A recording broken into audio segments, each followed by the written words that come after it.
தற்போதைய அண்மை செய்தி. நவநீத கிருஷ்ணன் கோவிலில் சிறப்பு வழிபாடு நடைபெற்று வருகிறது. அரியலூரில் மகா கும்பாபிஷேக திருவிழாவை முன்னிட்டு நவநீத கிருஷ்ணன் கோயிலில் சிறப்பு வழிபாடு நடைபெற்று வருகிறது. அண்மை செய்தியாக நாம் பார்த்து கொண்டிருக்கிறோம். கூடுதல் விவரங்களோடு செய்தியாளர் சுப்பிரமணி இணைப்பில் இருக்கிறார். அவரிடம் விவரங்களை கேட்டுப்பெறலாம். வணக்கம் சுப்பிரமணி. 100 ஆண்டுகளுக்கு பிறகு நடைபெற்ற மகா கும்பாபிஷேக திருவிழாவில் ஆயிரக்கணக்கான பக்தர்கள் சுவாமி தரிசனம் செய்து கொண்டிருக்கின்றனர். கூடுதல் விவரங்களை பதிவு பண்ணலாம். வணக்கம் சிவமணி. அரியலூர் அருள்மிகு கோதண்டராமசாமி கோயில் 1300 ஆண்டுகளுக்கு முன் பல்லவர் காலத்தில் கட்டப்பட்டுள்ளதாகும். முதலாம் குலோத்துங்க சோழன் காலத்தில் இக்கோயில் ரத கோயில் என அழைக்கப்படும் தேர் கோயிலாக கட்டப்பட்டுள்ளது.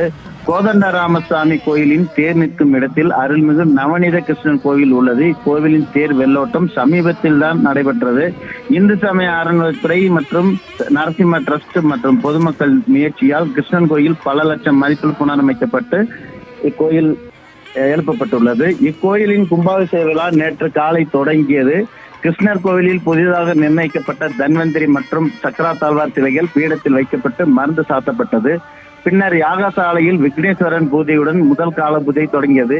இன்று காலை மூன்று கால யாகசால பூஜைகள் முடிவுற்ற பின்னர் கடம் புறப்பாடு கோவிலை வலம் வந்தது. மேலதாளம் முழங்க கடம் மூலஸ்தான கோபுரத்தை அடைந்தவுடன் பூஜைகள் செய்யப்பட்டு மகா கும்பாபிஷேகம் நடைபெற்றது.